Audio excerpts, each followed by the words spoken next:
गौरी पुत्र गणेश की जय। भगवान श्री लक्ष्मी नारायण की जय। आज भाद्रपद मास की शुक्ल पक्ष की एकादशी तिथि है। इस एकादशी को परिवर्तिनी एकादशी नाम से भी जाना जाता है।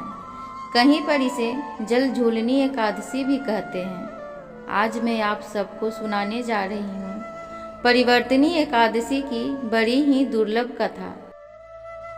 इस एकादशी की कथा सुनने से मनुष्य के सभी पाप और कष्ट नष्ट हो जाते हैं और धन वैभव और सभी प्रकार की मनोकामनाओं की पूर्ति होती है तथा वैकुंठ की प्राप्ति होती है। आप सभी से निवेदन है कि इस कथा को पूरा अवश्य सुनिएगा। तो चलिए श्री लक्ष्मी नारायण के चरणों का ध्यान करते हुए इस कथा को सुनते हैं। एक बार युधिष्ठिर कहने लगे कि हे भगवान, भाद्रपद शुक्ल पक्ष एकादशी का क्या नाम है, इसकी विधि तथा इसका महत्व क्या है, कृपया करके इसे बताइए। तब भगवान श्री कृष्ण कहने लगे कि इस पुण्य स्वर्ग और मोक्ष को देने वाली तथा सब पापों का नाश करने वाली उत्तम 52 एकादशी का महत्व मैं तुमसे कहता हूँ, तुम ध्यान पूर्वक सुनो। यह परिवर्तिनी एकादशी जयंती एकादशी भी कहलाती है। इसका यज्ञ करने से वाजपेय यज्ञ का फल मिलता है। पापियों के पाप नाश करने के लिए इससे बढ़कर कोई उपाय नहीं है। जो मनुष्य इस एकादशी के दिन मेरी 52 रूप की पूजा करते हैं उससे तीनों लोक पूज्य होते हैं। अतः मोक्ष की इच्छा करने वाले मनुष्य इस व्रत को अवश्य करें। जो कमल नयन भगवान का कमल से पूजन करते हैं वे अवश्य भगवान के समीप जाते हैं। जिसने भाद्रपद शुक्ल एकादशी का व्रत और पूजन किया उसने ब्रह्मा विष्णु सहित तीनों लोकों का पूजन किया। अतः हरिवासर अर्थात एकादशी का व्रत अवश्य करना चाहिए। इस दिन भगवान करवट लेते हैं, इसलिए इसको परिवर्तिनी एकादशी भी कहते हैं।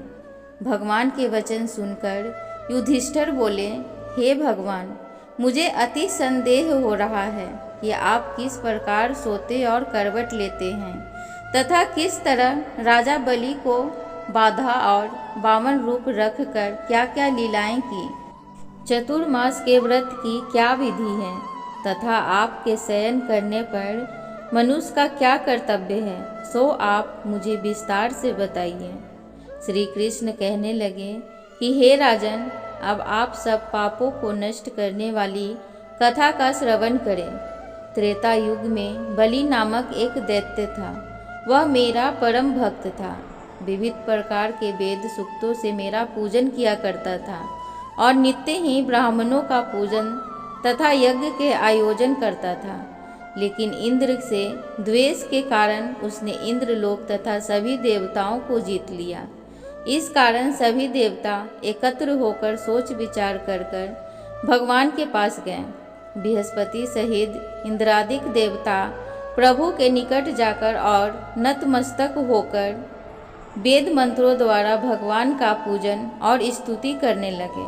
अतः मैंने 52 रूप धारण करके 5वां अवतार लिया और फिर अत्यंत तेजस्वी रूप से राजा बलि को जीत लिया। इतनी वार्ता सुनकर राजा युधिष्ठिर बोले, हे जनार्दन, आपने 52 रूप धारण करके उस महाबली दैत्य को किस प्रकार जीता? श्री कृष्ण कहने लगे, मैंने 52 रूपधारी ब्रह्मचारी बलि से 3 पग भूमि की याचना करते हुए कहा, ये मुझको 3 लोक के समान है और हे राजन, यह तुमको अवश्य देनी ही होगी। राजा बलि ने इसे तुच्छ याचना समझकर 3 पग भूमि का संकल्प मुझको दे दिया और मैंने अपने त्रिविक्रम रूप को बढ़ाकर यहाँ तक कि भूलोक में पद, भूलोक में जंघा, स्वर्गलोक में कमर, महलोक में पेट, जनलोक में हृदय, यमलोक में कंठ की स्थापना कर सत्यलोक में मुख्य, उसके ऊपर मस्तक स्थापित किया। सूर्य, चंद्रमा आदि सब गण, ग्रह, योग, नक्षत्र, इंद्रादिक देवता और शेष आदि सब नागगणों ने विविध प्रकार के वेद सूक्तों से प्रार्थना की। तब मैंने राजा बलि का हाथ पकड़कर कहा, हे राजन, एक पद में पृथ्वी, दूसरे से स्वर्गलोक पूर्ण हो गए, अब तीसरा पग कहाँ रखूं? तब बलि ने अपना सिर झुका लिया और मैंने अपना पैर उसके मस्तक पर रख दिया, जिससे मेरा वह भक्त पाताल को चला गया। फिर उसकी विनती और नम्रता को देखकर मैंने कहा कि हे बलि, मैं सदैव तुम्हारे निकट ही रहूँगा। विरोचन पुत्र बलि से कहने पर भाद्रपद शुक्ल एकादशी के दिन बलि के आश्रम पर मेरी मूर्ति स्थापित हुई। इसी प्रकार दूसरी क्षीर सागर में शेषनाग के पृष्ठ पर हुई। हे राजन, इस एकादशी को भगवान शयन करते हुए करवट लेते हैं, इसलिए तीनों लोकों के स्वामी भगवान विष्णु का उस दिन पूजन करना चाहिए। इस दिन तांबा, चांदी, चावल और दही का दान करना उचित है। रात्रि को जागरण अवश्य करना चाहिए। जो विधि पूर्वक इस एकादशी का व्रत करते हैं वे सब पापों से मुक्त होकर स्वर्ग में जाकर चंद्रमा के समान प्रकाशित होते हैं और यश पाते हैं।